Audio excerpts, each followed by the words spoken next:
Hi! எல்லாரும் எப்படி இருக்கீங்க? நாங்க ரொம்ப நல்லா இருக்கோம். இன்னைக்கு என்னன்னா, என்னோட பிரெக்னன்சி ஜர்னி பத்தி தான் பார்க்க போறோம். வந்து எதுக்கு என்னாச்சு? எனக்கு வந்து பேச்சே வரல. நான் எப்படி அவர்கிட்ட சொல்லுவேன் நான் இத? எதுக்கும் டாக்டர் கிட்ட கேட்டு கன்ஃபார்ம் பண்ணிக்கலாம் அப்படின்னு சொல்லிட்டு நான் உட்கார்ந்துட்டு இருந்தேன். அப்புறமா வந்து கேட்டாரு. இல்லப்பா நான் வந்து பிளட் டெஸ்ட் எடுக்க சொன்னாங்க. பிளட் டெஸ்ட் எடுத்துன்னு வந்தா டாக்டர் போயிட்டாங்க. எங்க சிஸ்டர்ஸ்லாம் இருக்காங்க. அவங்க என்ன சொல்றாங்கன்னா, நான் பிரெக்னன்ட்டா இருக்கேன் அப்படின்ற மாரி சொல்றாங்கப்பா அப்படின்னு சொல்றேன். அவர் வந்து அமைதியாயிட்டாரு. அவரும் அமைதியாயிட்டாரு. அவருக்கும் வந்து என்ன ரியாக்ட் பண்றதுன்னு தெரியல. அமைதியாயிட்டாரு. நம்ம கிட்ட வந்து வெளிக்காட்டிக்கல. என்கிட்ட வந்து எதுவுமே சொல்லாம மொபைல் வந்து எடுத்து கேம் ஆட ஆரம்பிச்சிட்டாரு. எனக்கு எவ்வளவு கடுப்பா இருக்குன்னு நினைச்சு பாருங்களேன். ஆனா அவருமே ரொம்ப பயந்துட்டாரு. ரொம்ப பயந்துதான் என்ன ரியாக்ட் பண்றதுன்னு தெரியாம உட்காந்து அமைதியா சைலண்டா கீழ குனிஞ்சிட்டு மொபைல் நோண்ட ஆரம்பிச்சிட்டாரு. நான் வந்து அப்புறமா கீழ குனிஞ்சு பாக்குறேன். என்னாச்சு அப்படின்னு பார்த்தாக்கா கண்ணெல்லாம் கலங்கி போயிருக்கு. ஏன் எப்படி இருக்கும் சொல்லுங்களேன். ஏன்னா கல்யாணம் ஆயிட்டு ஒரு 3 வருஷம் ஆகுது. 2 வாட்டி வந்து அபார்ஷன் ஆயிருக்கு. எத்தனையோ முறை நான் செக் பண்ணி நெகட்டிவ் தான் வந்திருக்கு. அப்ப வந்து பிரெக்னன்ட்டா இருக்கேன் அப்படின்னு சொல்லும்போது, அவருக்கு வந்து எந்த மாரி இருக்கும் அப்படின்னு யோசிச்சு பாருங்களேன். நான் சமாதானம் ஆயிட்டு நான் என்னோட சிச்சுவேஷன் ஹேண்டில் பண்றத விட, அவர நான் காம்ப்ரமைஸ் பண்றதுல வந்து ரொம்ப மும்முரம் ஆயிட்டேன். இருப்பா பார்க்கலாம்ப்பா, டாக்டர் வரட்டும்ப்பா, ஹார்ட் பீட் இந்த வாட்டியாச்சும் வரணும்.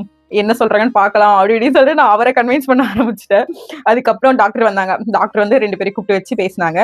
நீங்க கன்சீவா இருக்கீங்கம்மா, கங்ராச்சுலேஷன்ஸ் அப்படின்லாம் சொன்னாங்க. அதுக்கப்புறமா வந்து என்ன சொன்னாங்கன்னா, பரவால்ல இந்த பாப்பா வந்து உங்கள விட்டு போகக்கூடாதுன்னு சொல்லிட்டு ரொம்ப ஸ்ட்ராங்கா இருக்காங்க. ஏன்னா நீங்க டேப்லெட் போட்டுமே 5 டேஸ்க்கு டேப்லெட் போட்ட பீரியட்ஸ் வரதுக்காக 5 டேஸ் டேப்லெட் போட்டுமே அந்த பாப்பா வந்து ரொம்ப ஸ்ட்ராங்கா இருக்காங்க.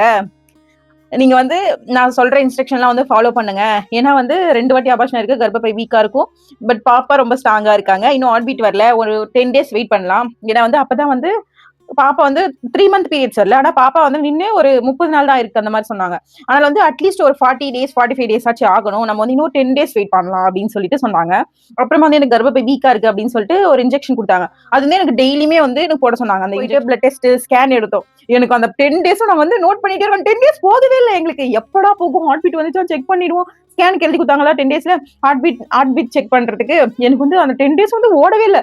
அந்த 10 டேஸ் ஏதோ எனக்கு 10 வருஷம் அந்த மாரி வந்து ஒரு ஃபீல் ஆச்சு எனக்கு. அப்படியே கேலண்டர் பார்த்து நான் உட்காந்துட்டு இருப்பேன் பெட்ல. என் பக்கத்துல இருந்து கேலண்டர் மாட்டி வச்சுப்பேன். இங்க வந்து பக்கத்துல வந்து அடிச்சுட்டே இருப்பேன். ஒரு நாள் தான் இருக்கு. ஐயோ! இன்னும் 9 நாள் இருக்கு. இன்னும் 8 நாள் இருக்கு அப்படின்னு சொல்லிட்டு ஒவ்வொரு நாளா கவுண்ட் பண்ணிட்டு இருப்பேன். எனக்கு அந்த ஒரு நாள் போகவே போவாது. ஒரு வழியா அந்த 10 டேஸ் முடிஞ்சுட்டு ஸ்கேன் பண்ண போனோம். ஸ்கேன் பண்ண போனப்போ ஃபைனலி ஹார்ட் பீட் வந்துருச்சு. எனக்கு வந்து ஹார்ட் பீட் வந்து அந்த ஸ்கேன் பண்ணும்போது சவுண்ட் வரும்ல. இல்ல அப்படிதான் வரும். கரெக்ட்டுங்களா? ஸ்கேன் பண்ணும்போது அப்படிதான் சவுண்ட் வரும். எனக்கு அத கேட்கும்போது எனக்கு புரியல. அவங்க ஸ்கேன் பண்றாங்க. எனக்கு புரியல. ஏன்னா ஃபர்ஸ்ட் டைமா அந்த சவுண்ட் நான் வந்து கேட்கிறேன். அப்போ வந்து நான் கேட்கிறேன், "பாப்பாக்கு ஹார்ட் பீட் வந்துருச்சா? ஹார்ட் பீட் வந்துருச்சா? பாப்பாக்கு ஹார்ட் பீட் வந்துருச்சு" அப்படின்னு சொல்றாங்க. என் கண்ணுல இருந்து தண்ணி ஊத்துது. தார தாரையா ஊத்துது. எந்த பக்கத்துல ஊத்துதுன்னு தெரியல. 2 பக்கமும் ஊத்துன்னு ஊத்துது கண்ணுல இருந்து தண்ணி. அவ்ளோ சந்தோஷம். அப்படியே தார தாரையா ஊத்துது கண்ணுல. அப்புறமா வந்து ஓகே.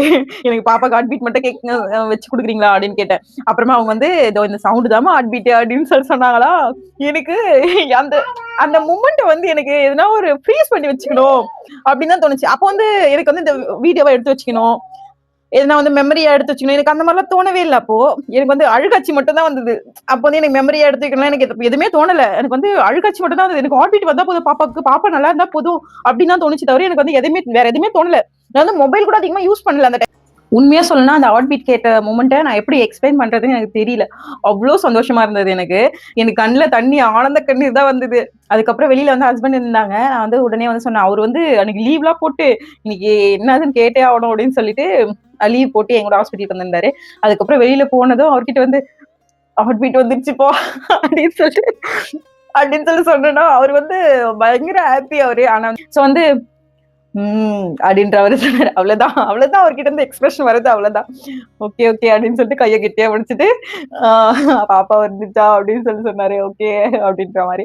அப்புறம் டாக்டர் பார்த்துட்டு டாக்டர் வந்து சொன்னாங்க, பாப்பா வந்து நல்லா இருக்காங்க, ஹெல்த்தியா இருக்காங்க. நீங்க தான் வீக்கா இருக்கீங்க. நீங்க வந்து பெட் ரெஸ்ட்ல இருக்கணும் அப்படின்னு. 5 கேஜிஸ் வந்து நான் இன்க்ரீஸ் ஆனேன்.